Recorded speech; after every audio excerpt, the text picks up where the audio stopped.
Hey everybody, really glad to be here today with my partner in crime here, Chase Davis.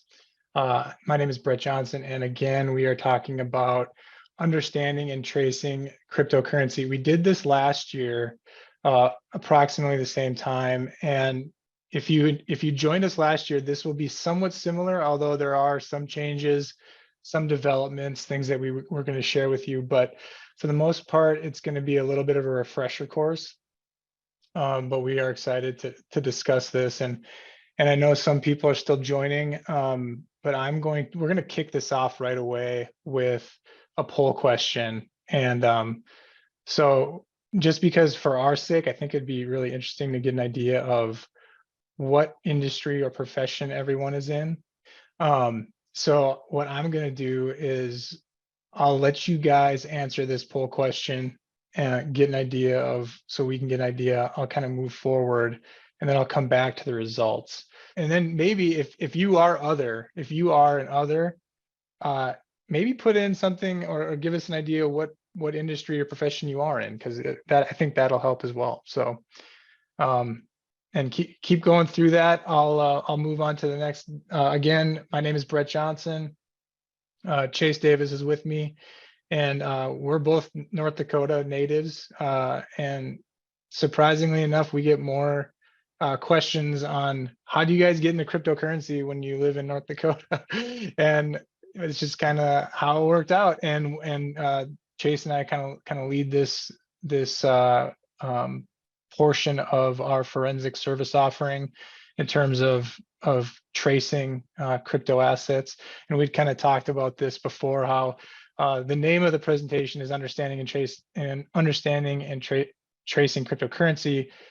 Really, it probably should have said crypto assets, because when we talk about this, and we'll get into a little bit more, crypto assets is probably technically a better term to use when discussing this. So let's go to those polling answers in the chat.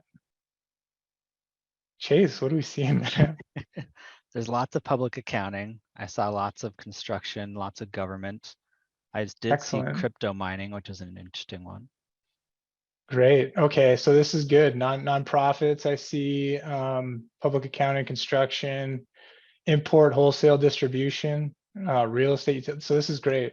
People in pretty much all industries are in attendance. And some of you might be an owner, some of you might be in your accounting field or in your accounting department within that industry. I think this is great that you're attending, because I think, you know, and I use this analogy a lot anytime we talk about cryptocurrency. I think it's important that you think of it as just gaining knowledge in a certain area. Perfect example is, I don't claim to be a specific expert in any industry, but I understand it enough to where I can do my job and do forensic accounting, fraud investigations, internal control, consulting, that type of stuff. And that's kind of what we want here. Is you don't have to be a crypto expert to really understand kind of the nuances, or at least from a high level, similar to like maybe a financial statement. You read a financial statement, you can get an idea what might be going on in the business from a high level, whether or not they're performing well or not.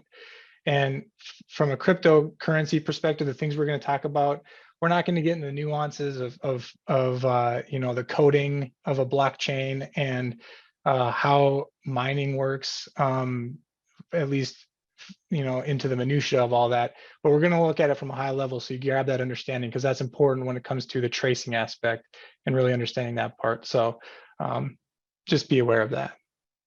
So thank you for that first polling question. A quick overview of what we'll talk about. Chase is going to talk about blockchain, the different types of blockchains, consensus algorithms, the uses, how it's being used today, the different types of crypto assets, and going over wallets and keys. And that's all kind of the basics of blockchain and crypto assets. I'll kind of go into the forensic portion where we talk about how do you actually trace this stuff, what tools, what software is available, the situations we've run into, and we'll kind of give some examples on how we go about doing those tracing exercises. So with that, we will jump into poll question number 2. Perfect. So just how would you describe your knowledge of crypto assets, and whether it's very knowledgeable, somewhat knowledgeable, not very, and then if you have no idea how the hell did I get here, would be maybe some people's answer. So all right, this is about what I would expect, a little bit of a bell curve on that, and somewhat not very knowledgeable. That's exactly where, that's probably our target audience here. And if you're, how did I get here? Trust me, I think this will still be very informative. And if you're extremely knowledgeable, I think that from a tracing perspective, it might still be informative for you guys. So with that, I will let Chase take over on blockchain, on the basics. Perfect. Thanks, Brett.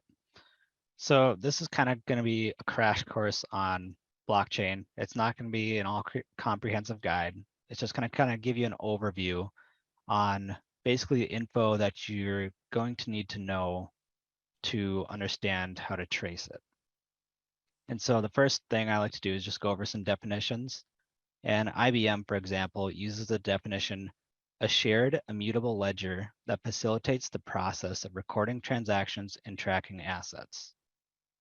And Merriam-Webster uses a digital database containing information such as records of financial transactions that can be simultaneously used and shared within a large decentralized publicly accessible network. So as you can see, those two definitions vary quite a bit. So there's really no right or wrong definition of a blockchain, but basically the way we like to think of it is it's just a digital ledger of data and a lot of transaction data. These ledgers are usually public. Bitcoin, for example, is public. And then they're distributed or shared across nodes. And nodes can be, mining devices or computers. And one key aspect that the Merriam-Webster definition uses, but the IBM one does not, is decentralization. So decentralization means that there's really no governing authority over the blockchain, and it's truly decentralized, meaning one person can't come in and necessarily go change all the transaction data, because what both of those did talk about is basically the inability to be changed because they're distributed among all these devices. And so the easiest way to think of that is if, say there's 5 of us in a room, when we all write down the same number and somebody goes to try to change all of our numbers, they have to go to each person's notebook and change the number on each notebook.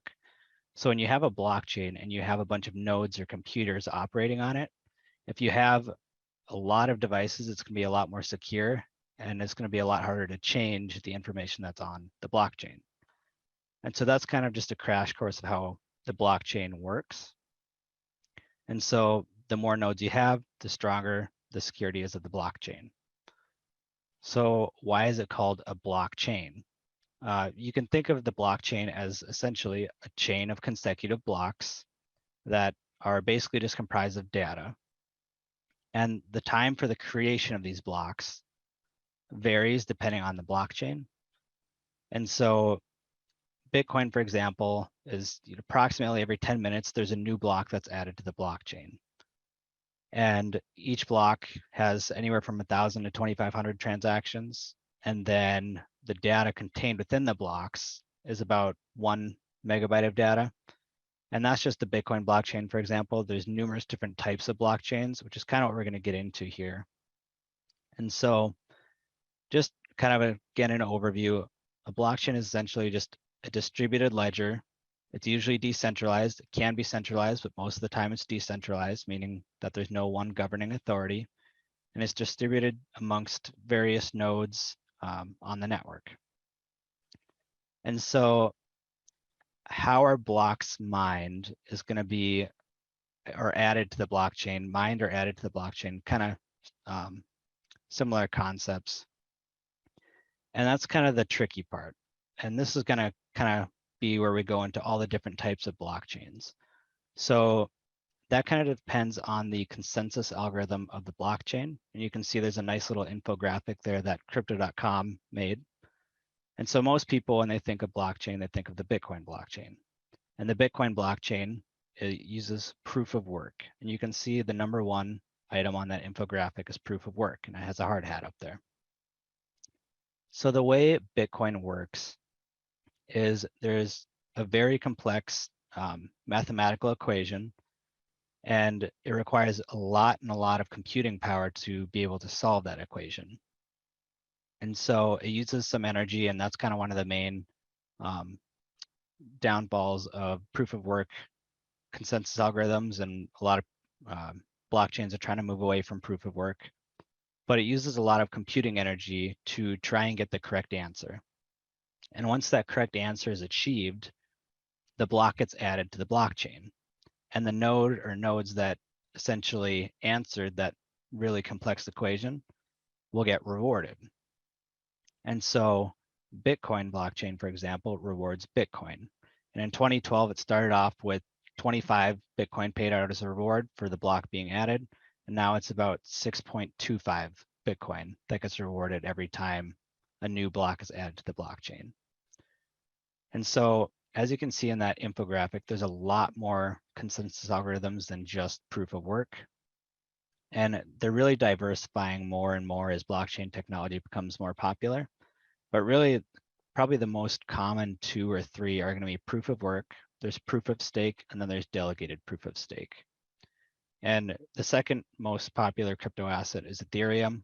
A lot of you may have been keeping tabs on the switch from the Ethereum blockchain from proof of work to proof of stake. It was called the merge.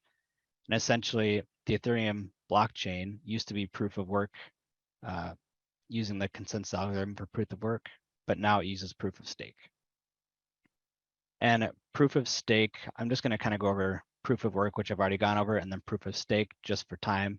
But proof of stake, I like to think of as more of like a certificate of deposit. If you're familiar with like a CD from a bank, you basically say, here's the crypto that I'm going to be staking, and it basically gets locked. You can't touch it for a certain amount of period. And then depending on how it's being staked, you'll get rewards.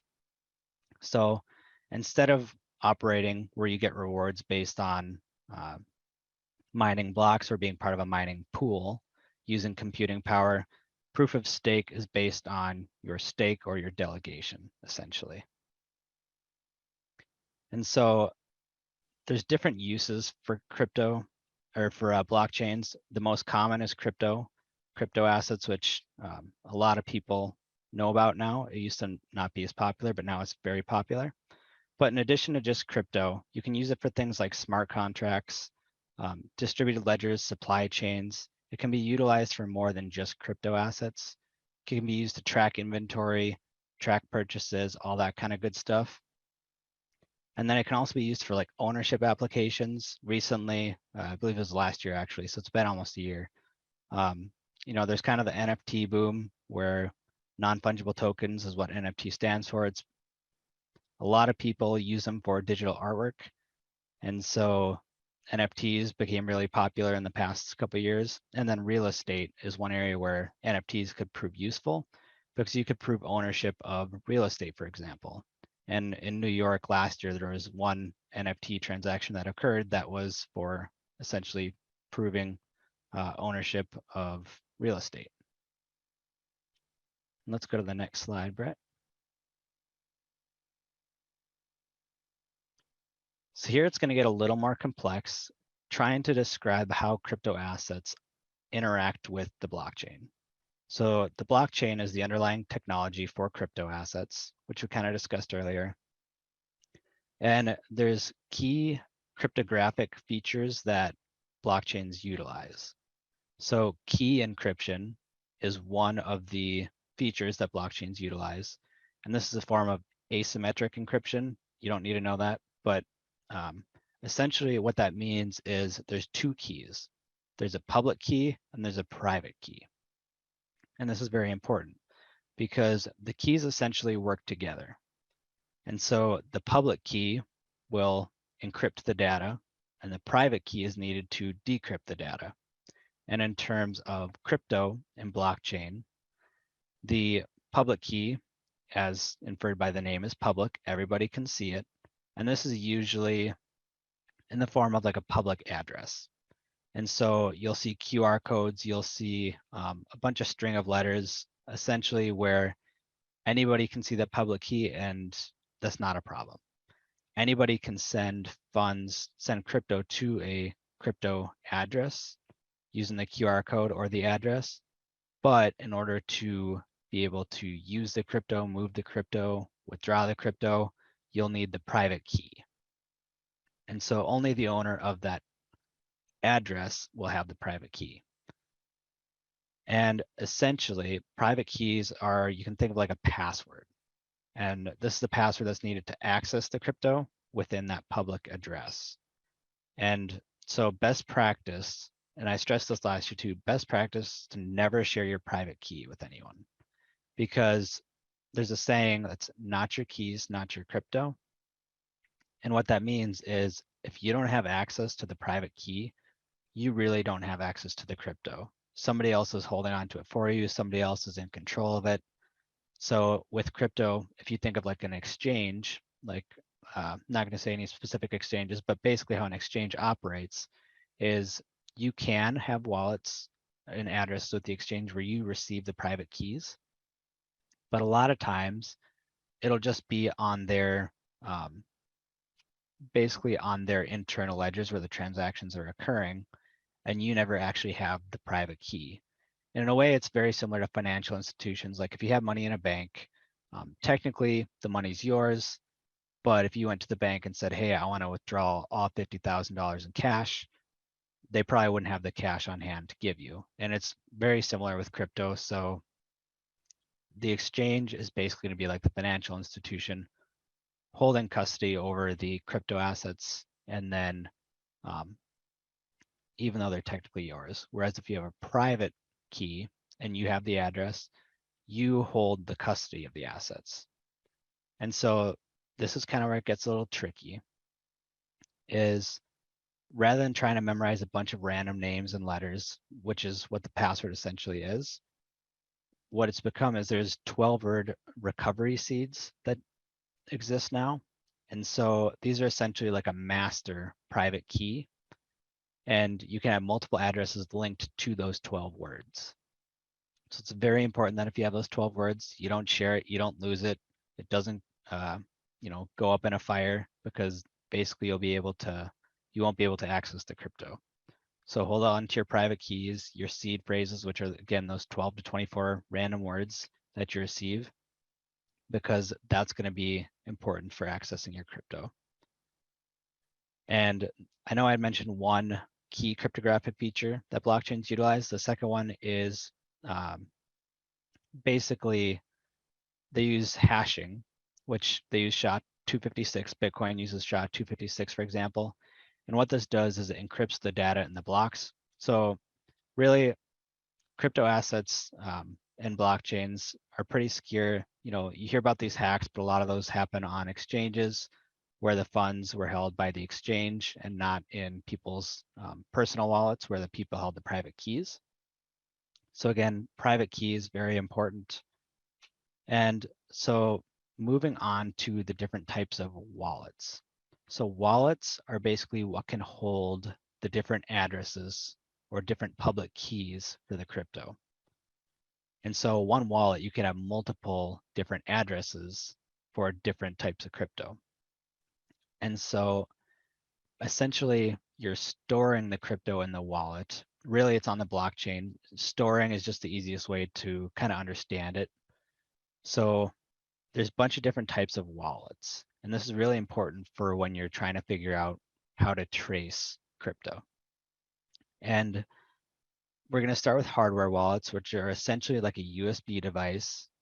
And it's basically made to hold your crypto, quote unquote, hold your crypto. And so your private keys will be stored in the device. And then a lot of times you'll be given that 12-word recovery phrase, and you'll write it down, and then all your private keys are stored on the device. So that way you don't have to worry about losing them or them getting into the wrong hands. And so if you're doing an investigation and you see a little USB, it can be stored on a USB drive or USB-like devices, could be stored on a computer. And so you'll see lots of random strings and numbers potentially when you're doing investigations or potentially looking for crypto. It could be an address, could be private keys, could be public keys. There's a lot of different options, but a random string of numbers and letters is usually just a shortened version of some of the important information for tracing crypto. And the second option is software wallets. So if you have an iPhone, really any smartphone, you can download types of wallets onto your phone. And it's pretty similar to how you can have the Apple wallet. You can link your credit card in there. You can think of it sort of like that. But basically each card that you're putting in there is going to be a new address for crypto. So it's very similar to like the Apple wallet if you have an iPhone. And you can have either one where you receive the private keys, or you can download an exchange app where again, they hold the custody of the assets and you don't actually have the private keys. So it's important to understand the different types of apps that can exist on phones or different types of software that can exist on any electronic device for storing crypto or where crypto information can be found.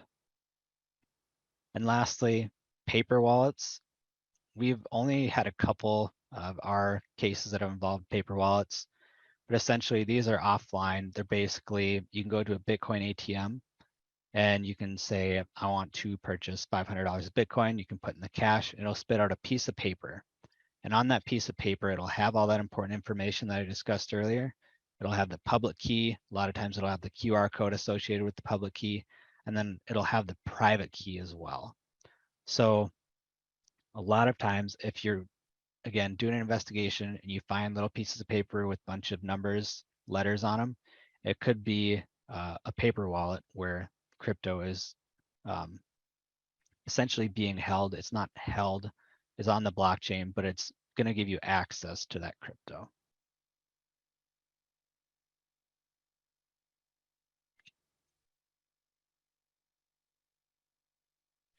All right, thanks, Chase.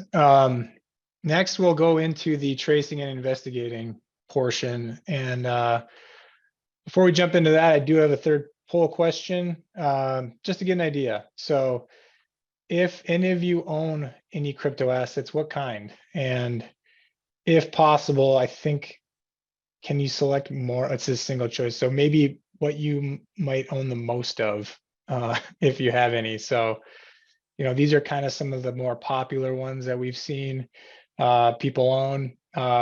If you own any stable coins, those are really kind of ones that are tied to a fiat currency or like the US dollar. So a lot of people might own something like that, but just to get an idea. And I suppose if it's zero, you could pick other if you don't own any. All right, so about 2/3 of you, I'm guessing a majority of that are people that probably don't own a lot of crypto, if anything. And then 20% own some Bitcoin, and then another 8% own some Ether or ETH. So that's good to know. Bitcoin and Ether are probably the top two most popular. And you know, to be honest, a lot of people just don't trust cryptocurrency or crypto assets as an investment. And you know, that's probably most people in America and in the world right now. They don't trust it. It's, if you look at the stock market and cryptocurrency and crypto assets right now, they're all tanking, right? So good to know. Thank you for answering. So let's kind of get into this. Crypto assets are here, and we talked about this last year, but and what's interesting is last year we had about more than 80 crypto assets that had market caps of over $1 billion, and now it's about 45 to 50. Last year you had a lot of different ICOs or initial coin offerings and a lot of people investing.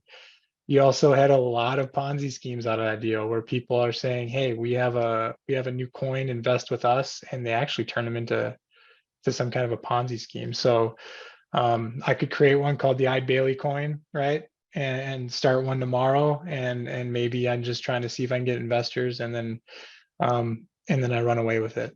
You know what I mean? So that's kind of some things that we've seen, and people being victim to that. But there's more than 20,000 crypto assets in circulation at this point. So it's here. It's not going to go anywhere, no matter how bad the market gets. What will happen is it'll get more refined over time, and you'll probably have some assets that are going to be more valuable than others that will then become the staple of certain industries or of certain markets. But right now it's still kind of everyone's still feeling this out, and no one really knows what's going to happen. If someone tells you they know, they're lying to you, I promise. So but they are assets, and that's one thing that we like to remind people, is that they do have value. They can be stolen. They can be fought over. We've seen this, in trust cases and things like that. That is something that people want to have if it's available. So and then the demand for tracing, and this is why we know, is because we get inquiries. People need us to trace their cryptocurrency or their crypto assets, and it continues to rise. We get more and more inquiries every day, and depending on whether or not forensic accountants can assist, it really depends on the circumstance. But litigation, tax reasons are another reason, a big reason why people need our help.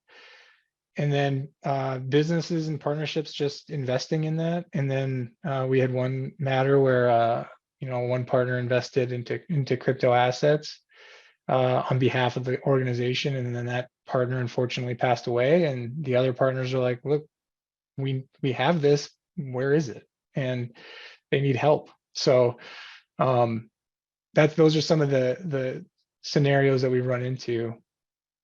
Another one. Hole 4, this is kind of interesting. What are your thoughts on crypto assets? Some people think they're the future. Some people think it's a fad. This is going to go away. They have their place, right? And then the whole thing's a scam. So what are you guys' thoughts? And I promise you, I have no allegiance to any of these answers. So however you guys answer is completely fine. It's really, really interesting to me to see how people answer these questions. All right, they have their place. That's probably 60% of you. And that's, majority of individuals probably say that, yeah, not something I would really want to dabble in, but they do have a use in certain markets or businesses. 13% say they are the future. And when we start talking about Web3, some of you may not know Web 3.0 is. If you think about Web 1, that was like initial internet, right? And then you had Web 2.0, where now we have apps, and we got stuff on our phones, and really the internet has evolved since, if you think of from the 90s until now. We're in Web 2.0, and now they're talking Web 3.0, where crypto and blockchain becomes a big part of that, where it's decentralized. So it's moving that direction. So although, and it's very interesting, it's a fad, or the whole thing's a scam. Yeah, I mean, there are a lot of issues right now with crypto and crypto assets and blockchain, but they're definitely it's trying to move to that decentralized Web 3.0, and that's kind of what's happening in the world. But thank you for answering. Very interesting. So moving on, tracing this stuff, investigating crypto assets and cryptocurrency. Generally speaking, there's 3 methods that are used, and online tools are by far the easiest. It's open source, it's online, you can access it right now. You can go to, and I give 3 examples here: blockchain.com, Blockchair, etherscan.io, and you can type in wallet addresses, transaction hashes, and you can get that information. The problem is reading it. It doesn't come out easy to read and easy to understand, and that's really where a lot of people struggle, and a lot of individuals have problems understanding, how this comes out. If you think of it, we talk about it as the blockchain is a ledger, right? It's just a general ledger, but when the general ledger, instead of saying the asset name or the liability name or the account name. Instead, there's 35-digit, hash transaction IDs. It's very difficult for anyone to make heads and tails of it. So it's really kind of understanding how it works where that comes into play. Software helps. So we start thinking about software such as CipherTrace, Chainalysis, and Elliptic. What they do is they scrape those online tools for you, and they can then provide you with information without having to go to a bunch of different open source websites where you can search it yourself. It'll kind of bring it to you in one place. Still doesn't do it for you, but it definitely helps. It definitely makes things a little quicker. And then third-party exchanges. This is where I think people have a really hard time as well, because for instance, I have a Coinbase account, okay, and if I put and I want to buy Bitcoin, for instance, in Coinbase, and then I want to take that Bitcoin in Coinbase, and then I want to sell it, and I want to take that or exchange it and buy Ether with it. All of that occurring in Coinbase is within the exchange, and it is what we call off-chain. So you can't tell that I'm making those transactions or those conversions, buying and selling within Coinbase. You don't see that on the blockchain. The only time you see anything is when I transfer that, or I make a transaction out of Coinbase to a wallet, another wallet address, or a wallet address makes another transaction with my Coinbase account. But anything inside there is off-chain. You don't see it. So that's where a lot of people struggle, because you'll see transactions go to a third-party exchange and then they don't see anything else. And that's where you have to subpoena or obtain those exchange accounts to see what happened, so then you can see where you got to go from there.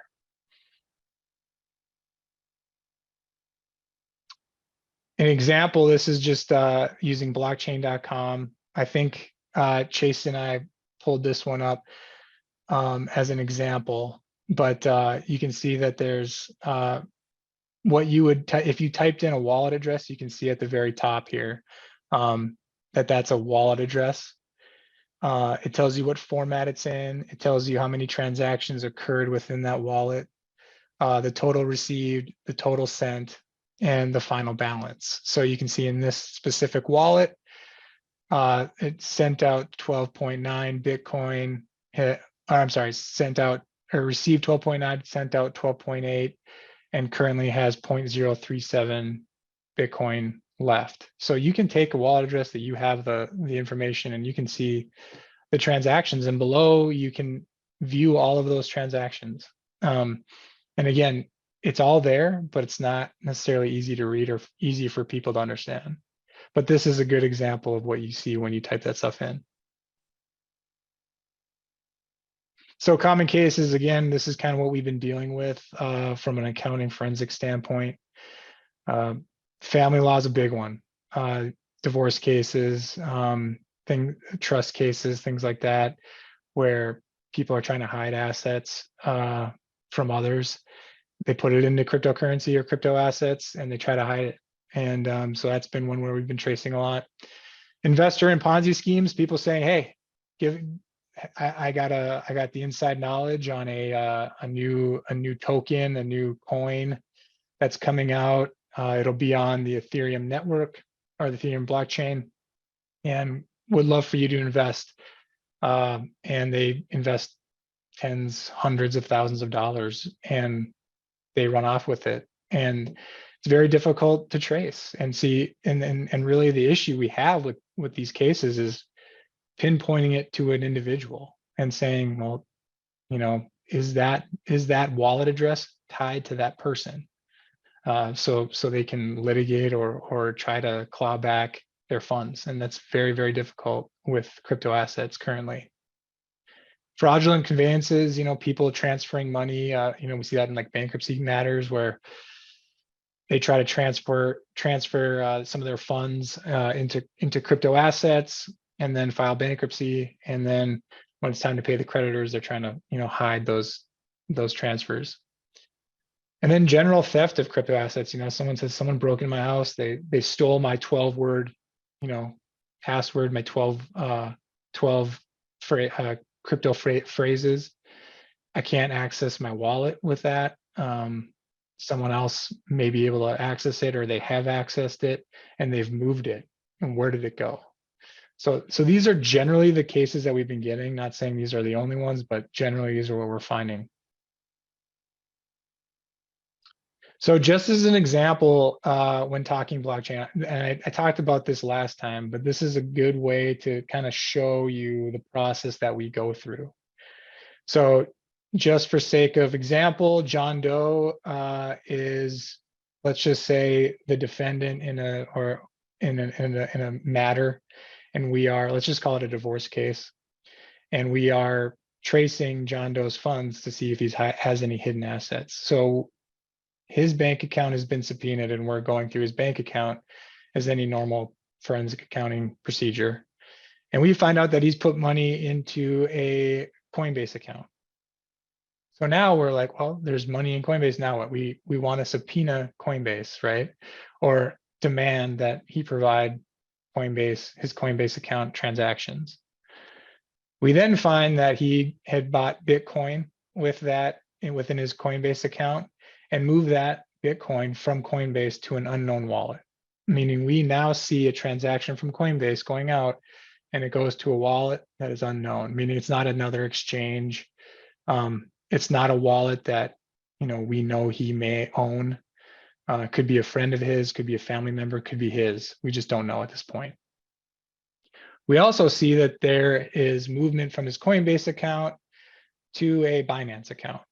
So he moved Bitcoin from his Coinbase wallet to his Binance wallet. So now Binance is another third-party exchange. We want to obtain that information.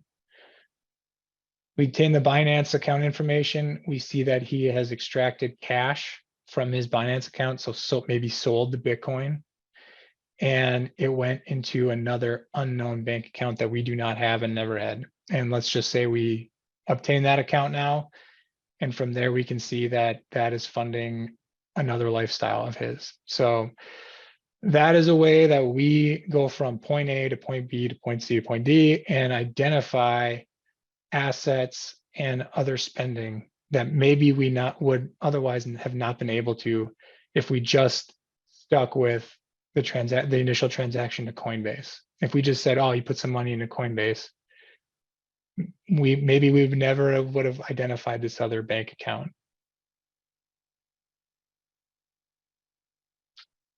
Challenges. Now, this is one area that I want to emphasize because I think there's more challenges when tracing crypto assets than there are not challenges. And there's several reasons for that. One, it is pseudo-anonymous, right? I wish the blockchain had names on it, because then we could just say, yeah, that's John Doe's account and that's Brett Johnson's account. It says right here in the blockchain, but it doesn't do that. It assigns certain characters to every wallet. Everything's unique, but you don't know whose that is until you're able to link that to an individual. Conversions to other assets. So again, we talk about the example I just gave. You put it into a Coinbase account. We know he has Bitcoin, so we're on the Bitcoin blockchain trying to trace it, but he switched his, he converted his Bitcoin to Ether, and now we have to look on the Ethereum blockchain. It's a different blockchain. It's like switching banks. You can't just look at US Bank if you transferred your money to another large bank. You got to go to that bank to see what happened, right? So it's similar in that nature. So conversions cause problems. Cross blockchain transactions. So converting assets or moving assets over blockchains. Thorchain is a good example of a service that does that for you, that they can move Bitcoin over to other blockchains and convert it for you. So that's a problem. Mixers and tumblers, we'll get into that next, but essentially that really causes chaos. And I'll talk a little bit more on that. And then privacy coins. Privacy coins are basically crypto assets that operate on private blockchains that they conceal the nature of every transaction, so you can't trace it. I think there are some breakthroughs in certain privacy coins like Monero. I think there is some software out there that have figured out how to trace a certain crypto assets, but not all of them.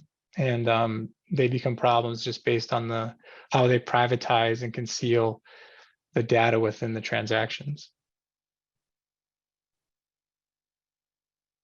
And this was a recent, this happened recently with the US Department of Treasury. They have sanctioned a mixer known as Tornado Cash.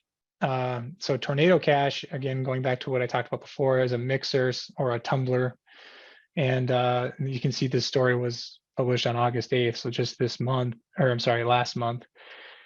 But they sanctioned it, meaning that the government came in, or the US Treasury Department came in, and they said, Tornado Cash is facilitating illegal transactions. And because of the hidden nature of what they're doing, they're sanctioning what they're doing, and everyone has to report if they've done anything with Tornado Cash. And kind of, how it works, the US government plans on being more strict and learning and being more tough on these mixers who have been facilitating these types of transactions.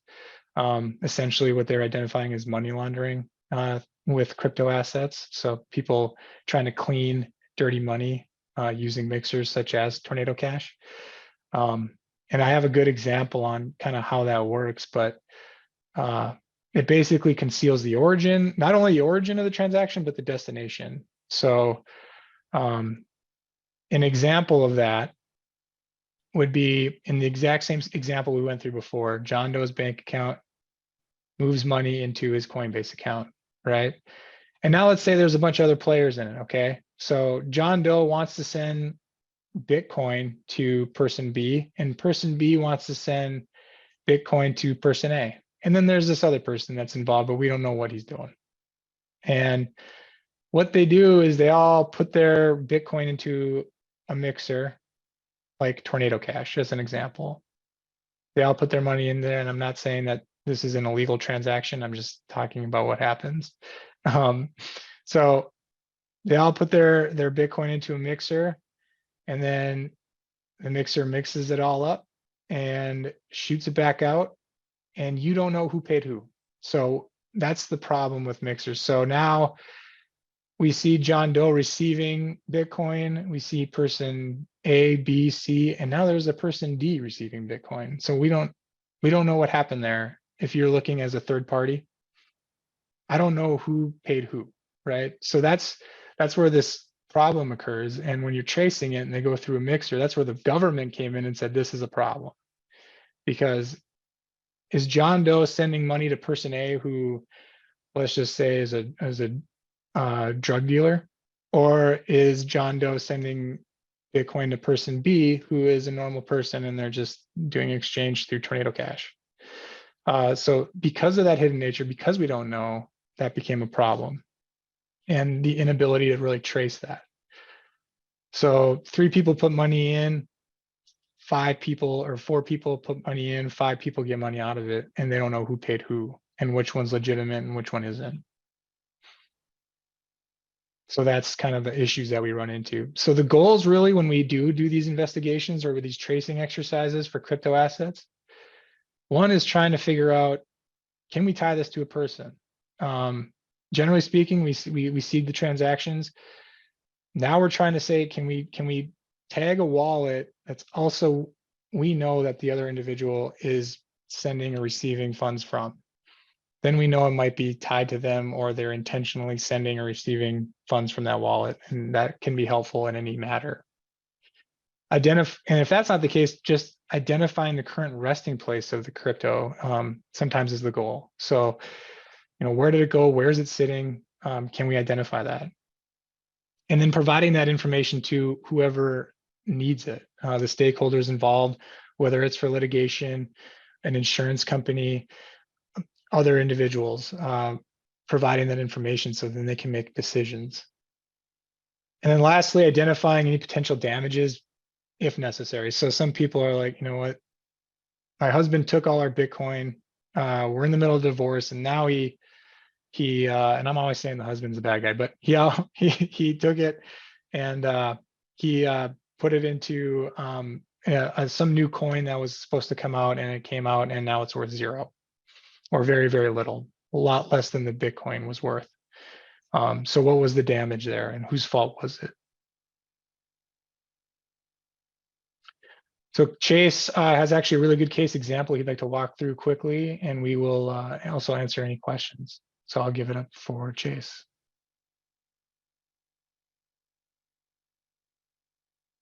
Thanks, Brett. Another thing I just wanted to touch on too, those different resources available for tracing, not necessarily one is better than any other, because most of our investigations, we do end up using all of them. We end up using, some software. We use the online open source resources, and then we also subpoena exchanges. And sometimes it's a combination of all three that we utilize during our investigations. And so this particular case example, you can see on the left side, we had 2 bank accounts. So we had 2 accounts from Chase Bank. You can see Chase Bank account number 1 and account number 2. And so we started by saying, okay, we see some funds going into Coinbase. We see 9750 going into Coinbase. And for this particular case, it was a divorce case, and we needed to know where the assets were and how much assets existed. So we saw, there's approximately 10,000 going into Coinbase. And this was back in 2015 when Bitcoin was low. So then obviously there were some gains, and since it was, I want to say like 2020 or 2021 when we were looking at this. So we wanted to look at the Coinbase account. And so we subpoenaed the Coinbase account, and some exchanges are more apt to reply than others. We've had some difficulty with some exchanges. It's probably good to mention that some exchanges are a lot better than others in terms of what they supply. And so we got the Coinbase account. We said, okay, what's going on? You can see that's where it gets pretty confusing.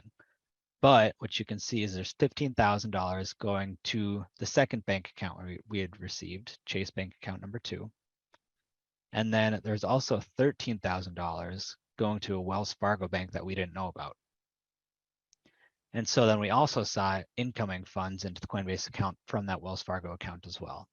So we've already identified one new bank account, which is great. But now that wasn't all the activity. We also need to know what's going on with the rest of the crypto.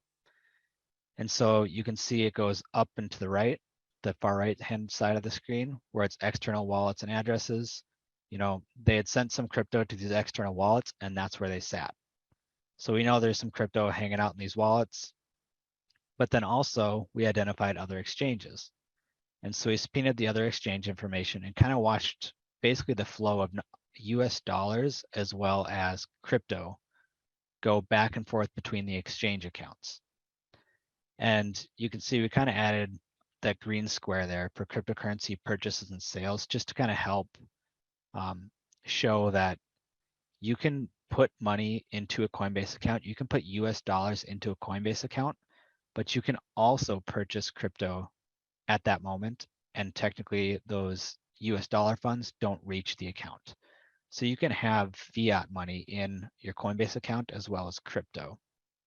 And so if you look at that Wells Fargo bank account, for example, that Wells Fargo bank account sent 2,000 US dollars to Coinbase, but with the Coinbase account, it also purchased $26,000 of crypto directly.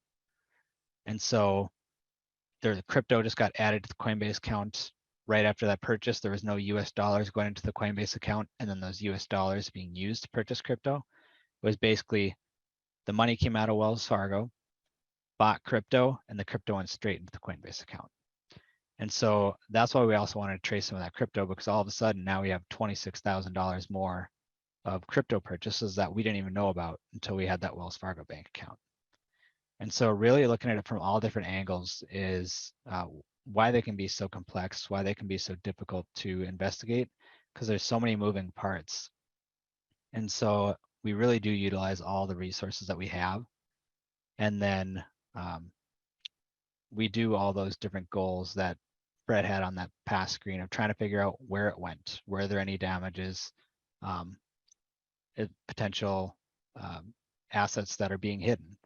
And that's kind of a majority of our cases, but we really do have to go through a lot of hoops sometimes just to potentially identify those.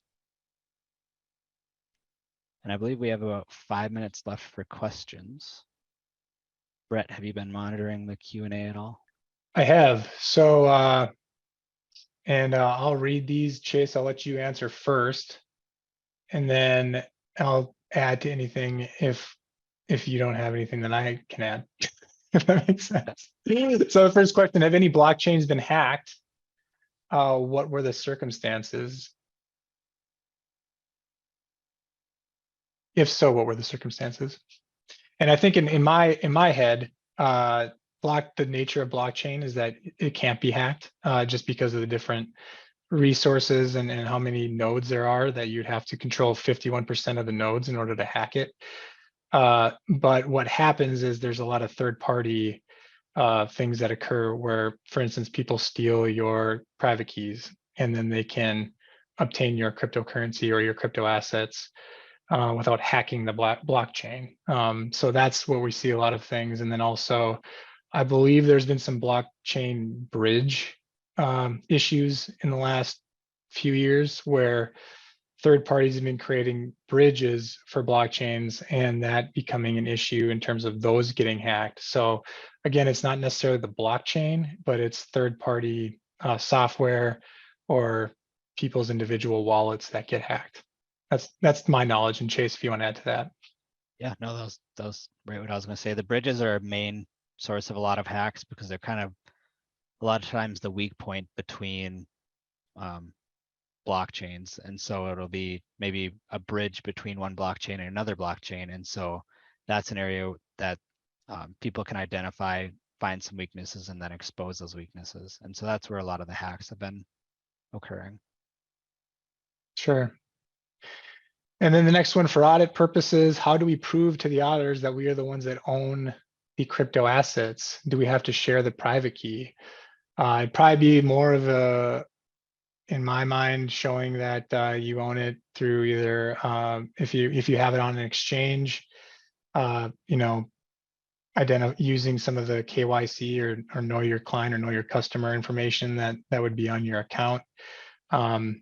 Or again, showing that you do have access by typing in the private keys without them seeing it, maybe, and showing your screen on your hard wallet or whatever you may have, whether it's a software wallet or hard wallet, hardware wallet. But Chase, I don't know if you have anything to add to that as well. No, I think that kind of depend on also the type of audit and the type of company and kind of some rabbit holes that we could go down, but yeah, in terms of what they need to see that.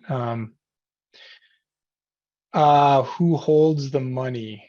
I'm not sure what specifically what that is. I wonder if they're saying if you own crypto, whoever has the private keys is where the money's at, but really cryptocurrency is an algorithm and encrypted. And if it's on an exchange, then the exchange holds everything until it is moved out, if that makes sense. And I don't know if that answers the question. And Chase, I don't know if you have anything to add to that, but no, like I was saying, not your keys, not your crypto. Basically, if somebody else holds the private keys, they pretty much have custody over it. It can technically be yours, but they have custody over it. And how to start having cryptocurrency? That's an interesting question. Probably the easiest way is to use an exchange and buy on an exchange. I walk into gas stations and see kiosks all the time for Bitcoin. You can get a paper wallet. You can literally walk into, it looks like an ATM machine, and you can put money in and get a wallet number, a paper wallet out that says now you own Bitcoin. So those are two probably easiest ways to obtain cryptocurrency or crypto assets. And then, is this a new great place for the bad guys to launder money? It can be. Yes, it's definitely why the government is getting more involved. Well, not as many people understand what we're talking about, and we're still learning. Chase and I, we learn something new every day, and because of that, because of it, the natural or the confusion that's been caused by all of this, it is a great way for people to try to launder money. And I'm not telling anybody on this presentation to use that and to launder money through crypto assets, but that is a problem right now. I would say yes and no to that question, because like Bitcoin, for example, is a public ledger. So it's kind of like a double-edged sword. They can try and hide stuff, but with the public ledger, it's trackable. And that's what a lot of people are realizing. Definitely. Then there's another question. Do people have to trade cryptocurrency through the exchanges, or can people trade wallet to wallet? Yes, you can do peer-to-peer. And really the whole premise of Bitcoin and the idea of cryptocurrency was a peer-to-peer decentralized network with no governing authority. So you can do peer-to-peer, and that can also cause some potential problems with their investigations. And then what advice might you give nonprofits looking to accept crypto donations? I would say, again, keep the private keys safe and make sure that only authorized individuals can even see them. And then also have some sort of way to track the value and monitor the addresses and wallets, just so that way, if there's somebody that gains access or access to the private keys and they shouldn't be, you can see that it's gone right away. But really the main concept would be keep the private keys safe and don't allow people to access them unless absolutely necessary, because you can get sent crypto and all they need is the public key, and giving somebody the public address, the public key, isn't going to be harmful at all. So they can send crypto and it'll go straight to that address or wallet, and they don't even have to see the private key. You can hold on to the private key and still be sent crypto.